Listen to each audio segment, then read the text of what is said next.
अर्जेन्टिनाले world cup जानी जानी हारेको हो। हजुर सही सुन्दै हुनुहुन्छ, अर्जेन्टिनाले जानी जानी हारेको। जब यो भिडियो बाहिर आयो यस्तो खालको थ्योरी बाहिर निस्केको छ। अर्जेन्टिनालाई म्याच हार्नको लागि फोर्स गरिएको थियो मात्र यो एउटा फोटोले। भन्ने गर्छन् त्यहाँ अर्जेन्टिनाको हिस्टोरिकल राइट थियो।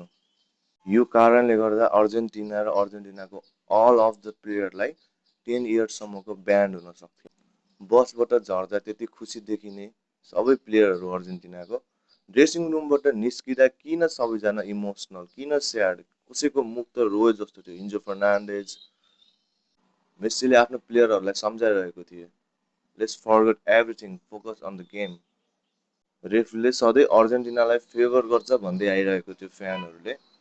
तर यो स्पेन भर्सेस अर्जेन्टिनाको फाइनल म्याचमा चाहिँ किन एउटा पनि येल्लो कार्ड पाएन स्पेनले, जबकि स्पेनको धेरै ट्याकलहरू थियो, धेरै गल्तीहरू थियो, धेरै मिस्टेकहरू थियो, धेरै फाउल थियो, त्यही पनि येल्लो कार्ड पाएको थिएन। अनि जसको गोलले अर्जेन्टिनाको टिम फाइनलमा गयो उसलाई चाहिँ खेलाइएन किन? लौतारो मार्टिनेजको कुरा गर्दैछु म। किन खेलाइएन? की प्लेयर हो ऊ त?